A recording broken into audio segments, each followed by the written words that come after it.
Hello everyone, welcome you all once again. आज का जो हमारा टॉपिक है that is exponential and roots. एक बहुत ही छोटा टॉपिक इसको लेके चल रहे हैं, ठीक है। That is exponential and roots, ठीक है ना। एक्सपोनेंशियल एंड रूट्स, तो जो एक्सपोनेंशियल एंड रूट्स इसको हिंदी में बोलते हैं घातांक एवं करड़ी। तो आप देखेंगे बहुत ज़्यादा क्वेश्चन इस चैप्टर से परीक्षाओं में पूछा नहीं है। टेट में कभी कभी कुछ क्वेश्चन इसमें से आए हुए हैं, तो आप वैसे भी लगा सकते हैं। इसके लिए बहुत ज़्यादा कुछ नियम जानने की ज़रूरत नहीं है, ठीक है।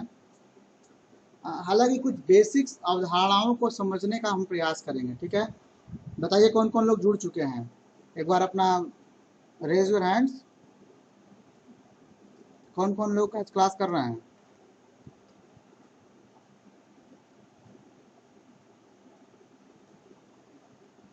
गुड इवनिंग अन्नपूर्णा जी।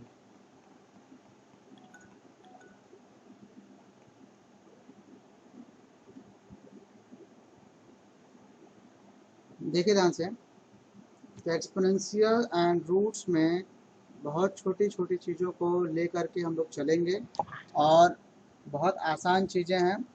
इसमें सबसे पहले हम ये जानेंगे कि किसी भी नंबर को साइंटिफिक नोटेशन में कैसे लिखा जा सकता है। जैसे कि अगर लिखा है 1/10, तो 1/10 को लिखेंगे 10⁻⁻1। अगर लिखा है 1/100, इसको लिखेंगे 1/10⁻²। और इसको जब ऊपर लेके जाएंगे तो 10⁻⁻²। तो आपने समझा कि किसी भी तरीके से साइंटिफिक नोटेशन में इसको लिखने का तरीका क्या होता है। अगर लिखा है 5/10, तो इसका मतलब होगा 5 इंटू 10⁻⁻1। लिखा है 5/100, तो 5 इंटू 10⁻⁻²। वैज्ञानिक विधि से इस तरीके से चीज़ों को लिखने का प्रयास किया जाता है, ठीक है। अच्छा, अब देखो ध्यान से, जैसे मान लीजिए लिखा है 1/500, तो कोई आपसे पूछे कि इसको अगर हम घात के रूप में लिखना चाहें या वैज्ञानिक पद्धति से लिखना चाहें तो हम कैसे लिखेंगे। तो इसको लिखने का तरीका क्या है, हम लिखेंगे 1/5 गुणे 100। 1/5 इंटू 10⁻⁻², जो हो गया 0.2 इंटू 10⁻⁻²। एक बात याद रखिएगा, जैसे इसको ऐसे आपको मैं स्किप कर गया।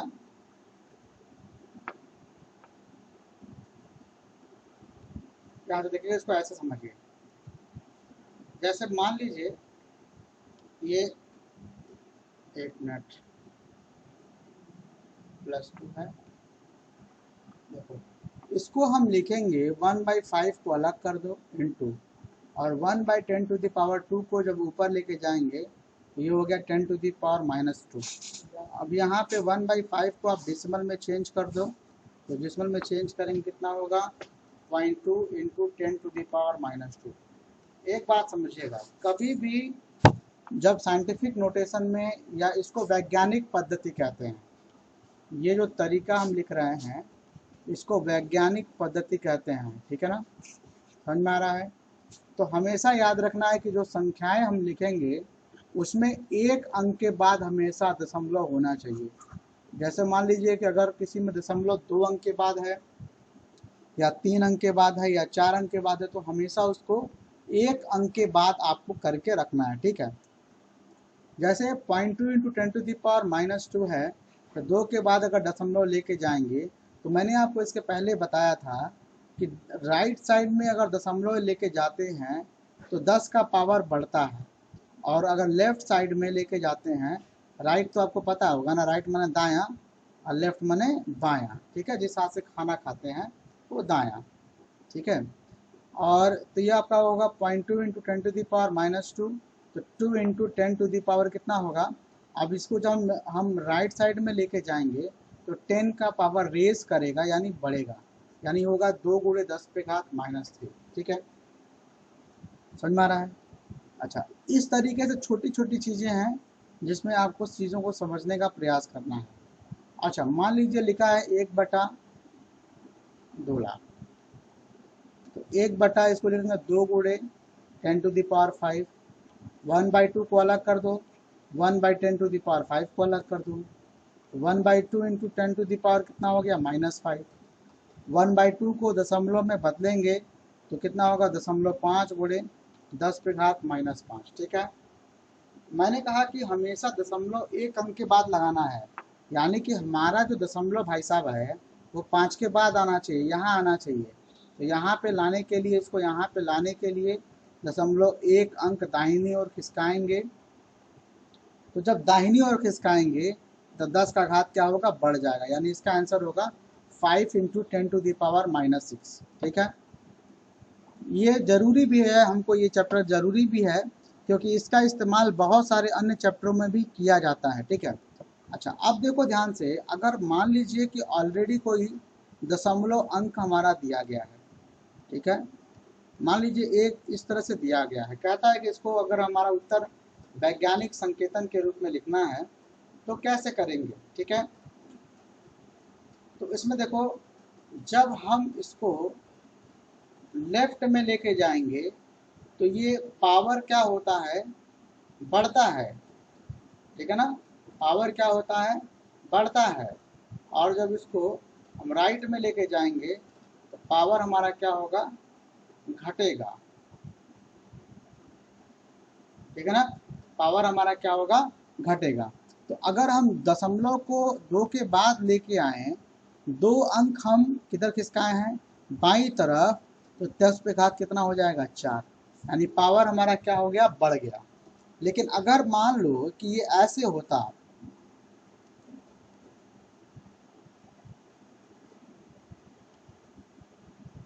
दस पे घात 2,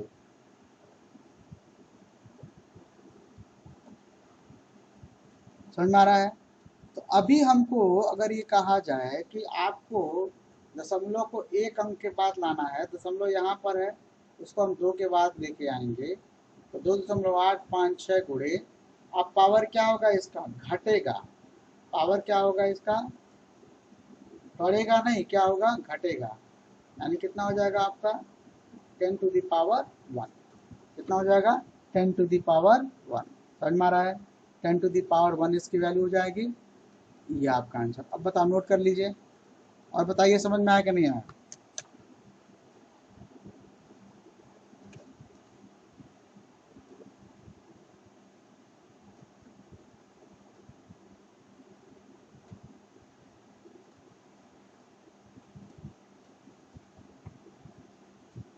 हो गया,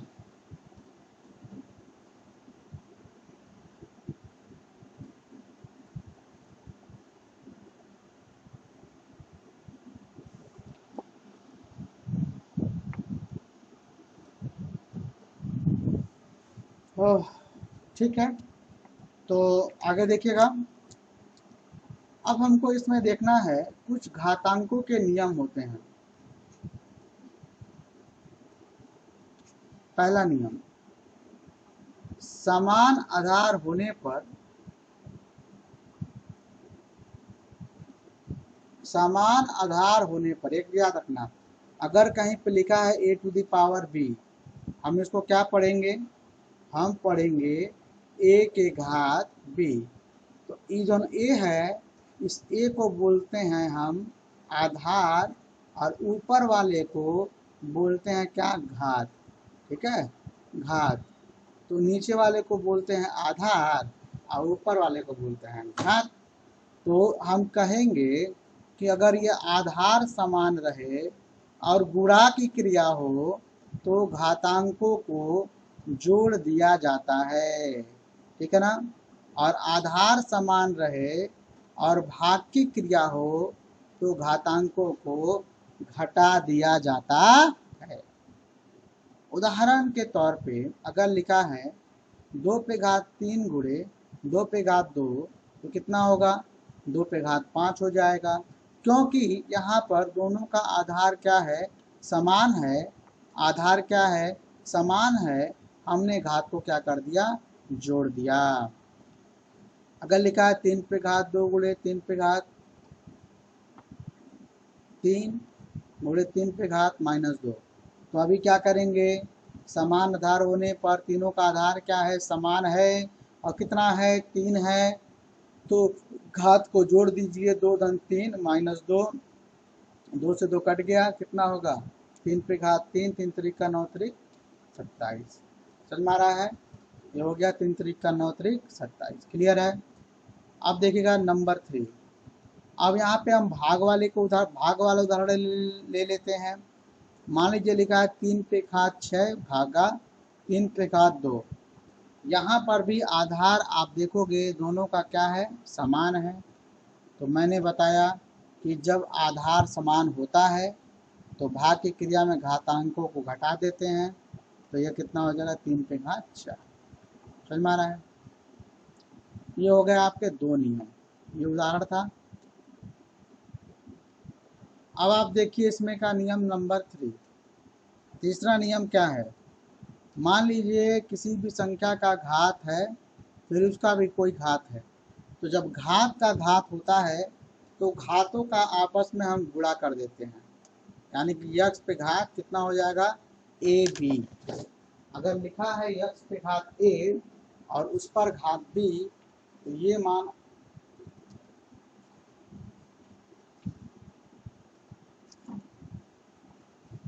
मान हो जाएगा यक्स पे घात ए बी। जैसे कि अगर लिखा है 2 पे घात 4 और उस पर घात 5, तो कितना हो जाएगा, 2 पे घात 4 गुणे 5, 2 पे घात कितना हो जाएगा आपका, 20 हो जाएगा। समझ में आ रहा है। अच्छा, किसी भी घात वाली संख्या का मान अगर निकालना है तो कैसे निकालेंगे। अच्छा, एक चीज और देखिए, अगर मान लीजिए लिखा है एक्स पे घात ए गुणे वाई पे घात -b, तो इसको कैसे करेंगे। किसी भी संख्या का घात अगर ऋणात्मक है तो अगर हम इस संख्या का उल्टा कर दें तो घात क्या हो जाएगा, धनात्मक बन जाएगा। जैसे कि y पे घात -b है, तो अगर हम क्या करें, इसको y की जगह पर अगर हम 1/y कर दें तो घात -b की जगह पे क्या हो जाएगा, +b हो जाएगा। ठीक है, समझ में आ रहा है। ये कुछ नियम हैं। एक और है नियम, किसी भी संख्या का घात अगर 0 होता है तो उसका मान हमेशा 1 होता है। क्या होता है भैया, किसी भी संख्या का घात अगर 0 होता है तो उसका मान क्या होता है, 1 होता है। अब ये घात 0 कैसे होता है देखिएगा, मान लीजिए लिखा है 3 पे घात 4 भागा 3 पे घात 4। तो जो हमारा विभाज्यता का जो नियम यहाँ पे हम पढ़ रहे हैं कि जब दोनों का आधार क्या होगा, समान होगा, तो भाग की क्रिया में घातांकों को घटा देंगे। कितना होगा, 3 पे घात 0, और 3 पे घात 0 का मान कितना हो जाएगा, 1। 3 पे घात 0 का मान कितना हो जाएगा, 1 हो जाएगा। ठीक है ना, क्योंकि मैंने बताया किसी भी संख्या का घात अगर 0 हो तो उसका मान कितना होता है, 1 होता है। नोट करिए।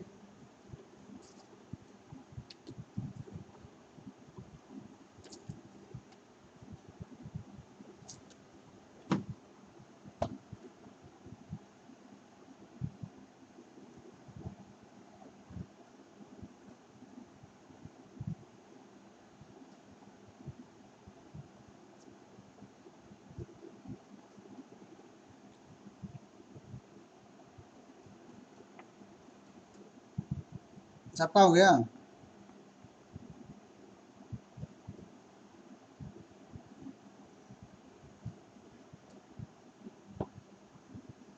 अच्छा,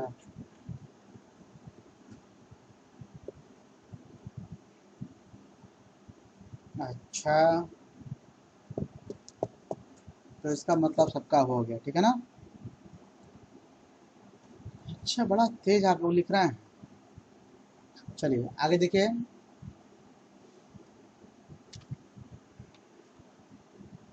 अच्छा, अब जैसे मान लीजिए कई बार क्या होता है, अगर लिखा है कड़ी में यक्स, तो इसका मतलब क्या हुआ, यक्स पे घात 1/2। किसी भी करड़ी पर जब कोई भी घात नहीं रहता है तो उसका हम घात कितना मानते हैं, 2 मानते हैं। लेकिन अगर लिखा है मान लीजिए 3 घात कड़ी में यक्स, तो इसका मतलब यक्स पे घात 1/3। अगर लिखा है 4 घात कड़ी में x, इसका मतलब x पे घात 1/4। समझ में आ रहा है? अब देखो, अब जैसे मान लीजिए कि घात अगर 2 है तो कड़ी के अंदर जब संख्याओं का जोड़ा मिलेगा तो इस केस में वो बाहर आएगा, ठीक है। और अगर मान लीजिए 3 घात है कड़ी का, तो जब तक त्रियुग्म नहीं मिलेगा तब तक कोई संख्या बाहर नहीं आएगी। और अगर मान लीजिए 4 घात है तो जब तक उसके चारों का समूह नहीं मिलेगा, 4 का समूह नहीं मिलेगा, वो संख्या उससे बाहर नहीं आती है। तो इससे एक बात हमको समझ में आता है कि किसी भी कड़ीगत राशि का में कड़ी का जितना घात होता है, अगर उसके अंदर उतनी ही संख्या होगी तो वो बाहर आ पाएगी, नहीं तो नहीं, ठीक है ना। सवालों में अक्सर हमको इस तरह के प्रगुणों का इस्तेमाल करना पड़ता है, इसलिए इसकी जानकारी आपको होनी चाहिए। अब हम लोग कुछ क्वेश्चंस या कुछ सवालों पर ध्यान केंद्रित करेंगे। देखिएगा एग्जांपल्स।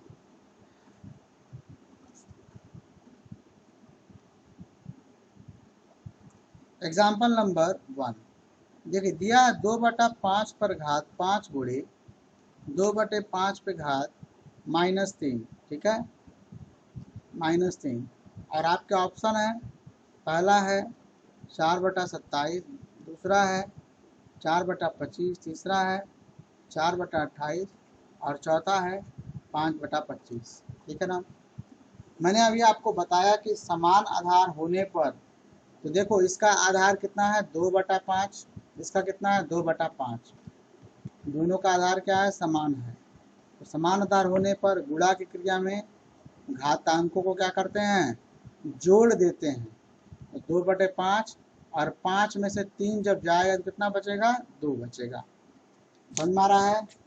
अच्छा, एक बात देखो, इसमें से कोई भी ऑप्शन मैच नहीं कर रहा है।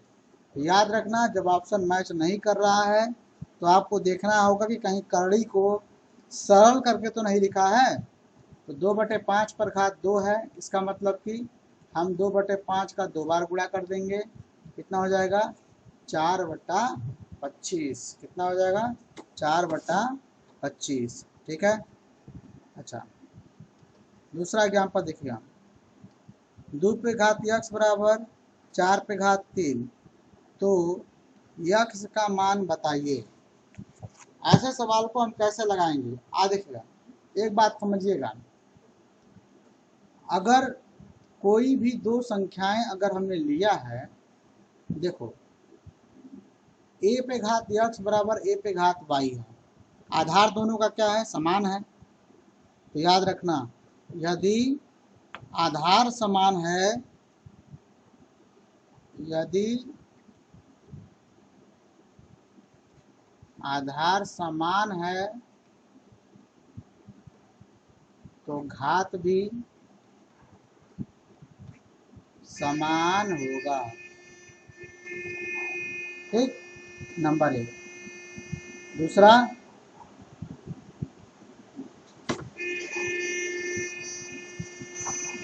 एक मिनट जरा रुकिए, मैं आ रहा हूं।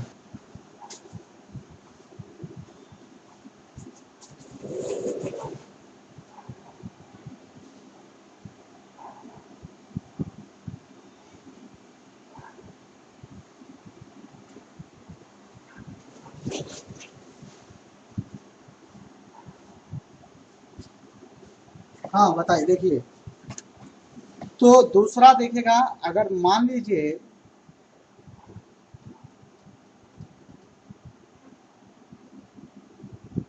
घात समान है, इस सवाल में देखिएगा घात दोनों का x है, लेकिन एक का आधार b है और दूसरे का आधार क्या है, a है।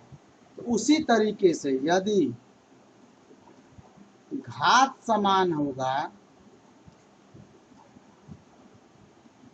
तो आधार भी समान होगा।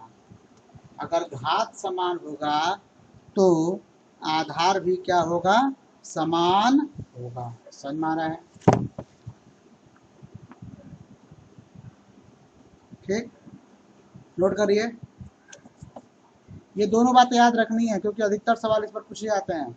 आधार समान है तो घात भी समान होगा, और अगर घात समान होता है तो आधार भी समान होगा। तो इस सवाल में देखो आधार समान नहीं है अभी, लेकिन हम बना सकते हैं। 4 को क्या लिख सकते हैं, 2 पे घात 2, और उस पर घात कितना है 3, या 2 पे घात x। मैंने अभी आपको बताया कि जब भी किसी संख्या के घात का घात अगर होता है तो घातों का आपस में गुणा कर देते हैं, यानी 2 पे घात कितना हो जाएगा 6। अब देखो आधार समान हो गया ना, तो घात भी आपस में क्या हो जाएगा, समान हो जाएगा, यानी कि x की वैल्यू कितनी हो जाएगी 6। नोट करिए।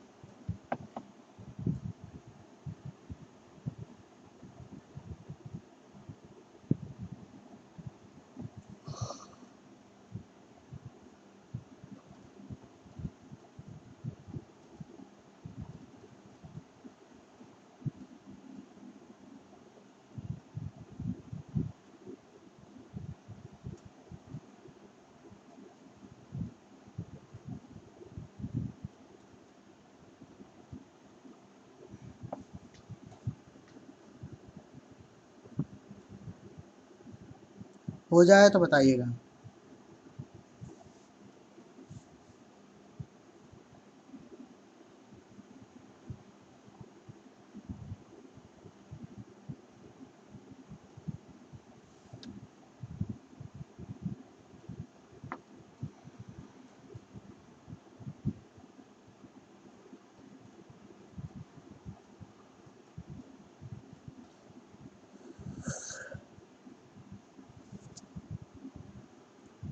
हो गया।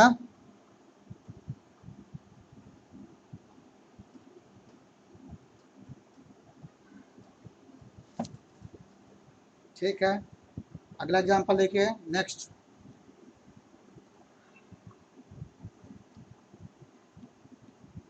x प्लस 3 प्लस 7 250 तो x का मान बताएं। देखो ये 3 का घात है x प्लस 3 और धन 7 है, तो देखो कैसे लगाएंगे। 7 को राइट हैंड साइड में लेके आइए, 250 ये प्लस है, क्या हो जाएगा माइनस। 250 में से 7 घटाएंगे कितना होगा 243। अब 243 का गुणनखंड करो, 3 त्रिक का 9, 3 का 3, कितनी बार गुणा हो रहा है 3 का 5 बार, तो 3 पे घात x प्लस 3 बराबर 3 पे घात 5। अब देखो हमने जो अभी पढ़ा बेस कि जब आधार समान होगा तो उनके घात भी समान होंगे। तो आधार समान है ना दोनों का, तो घात को बराबर कर दो।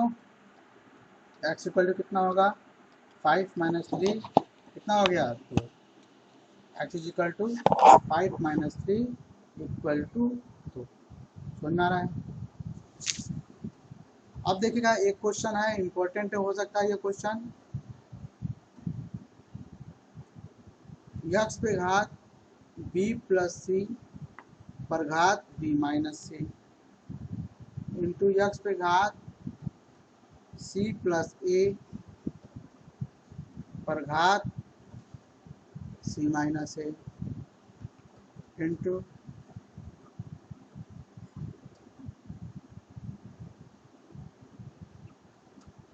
ठीक है ना।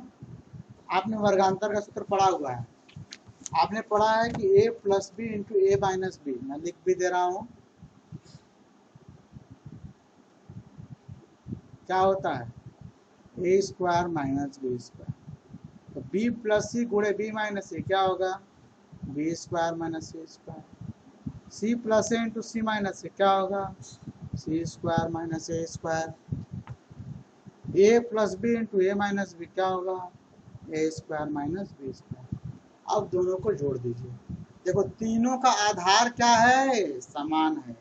जब आधार समान होता है तो गुणा की क्रिया में हम क्या करते हैं घातांकों को जोड़ देते हैं। तो जोड़ेंगे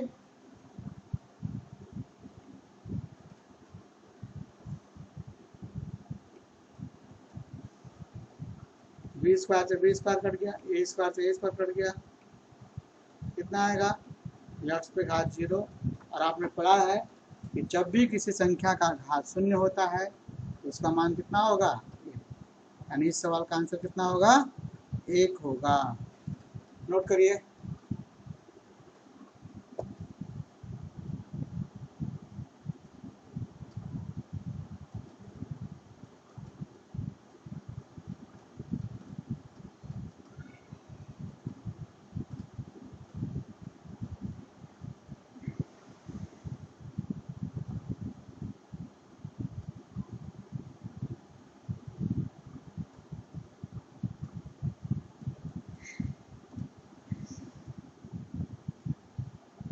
हो गया।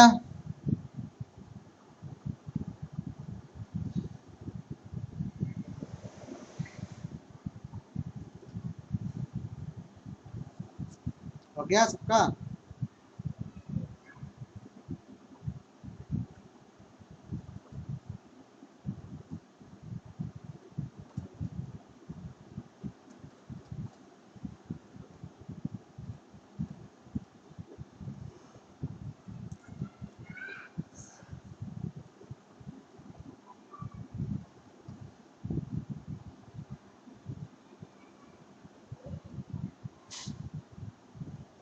हो जाएगा तो बताइए सब लोग।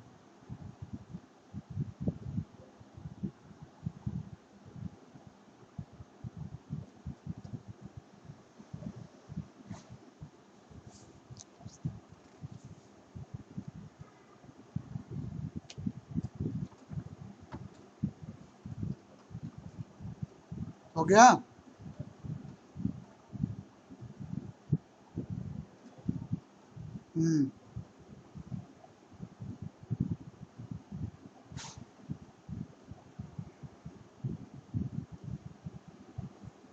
ठीक है, देखिएगा ध्यान से।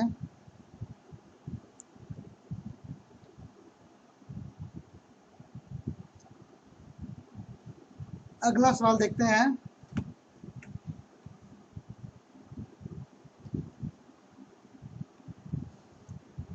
जैसे दिया गया 256 पे घात 0.16 गुणे 16 पर घात 0.18, तो हम क्या करेंगे। दरअसल घात दशमलव में दिया है, ये हमारे लिए एक समस्या की बात है। इसको लिख सकते हैं 0.16 को 16/100, इसको लिख सकते हैं 18/100। अब 256 का जब गुणनखंड करेंगे तो कितना आएगा, 2 का गुणा 8 बार करोगे तो 256 आएगा। ठीक, 16 करोगे तो कितनी बार आएगा, 2 पे घात 4 आएगा। ठीक है ना। अब देखो ध्यान से, अब घात के ऊपर जब घात रहता है तो हम घातों का गुणा कर देंगे, समझ में आ रहा है। तो कितना होगा, 16 8 128/100, 18 चौक को 72/100। अब देखो दोनों का आधार क्या है, समान है, तो आधार समान है, गुणा की क्रिया में घातांकों को क्या करते हैं, जोड़ देंगे। तो 128 में 72 जोड़ कितना होगा, 200/100। तो काटेंगे कितने बार में आएगा, 2 बार में। कितना आ गया, 2 पे घात 2 का मतलब 4। समझ में आ रहा है, 2 पे घात 2 का मतलब कितना हो गया, 4। नोट कर लीजिए।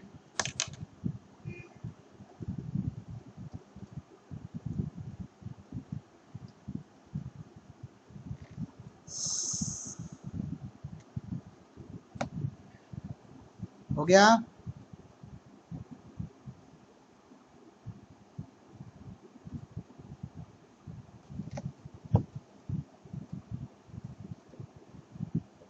सबका हो गया। चलिए फिर कुछ क्वेश्चन है, इसको मैं कल नोट करवा दूंगा नेक्स्ट टाइम पे मंडे को। ठीक है, और मंडे को हम लोग जो है कोई बड़ा चैप्टर स्टार्ट करेंगे। तो मैं सोच रहा हूँ आपका प्रतिशत स्टार्ट करने के लिए। ठीक है, तो मंडे वाले क्लास में जरूर रहिए, क्योंकि प्रतिशत के बाद लावानी पढ़ाएंगे और कई बड़े चैप्टर एक साथ हम लोग पढ़ेंगे। ठीक है, तब तक के लिए सभी का धन्यवाद।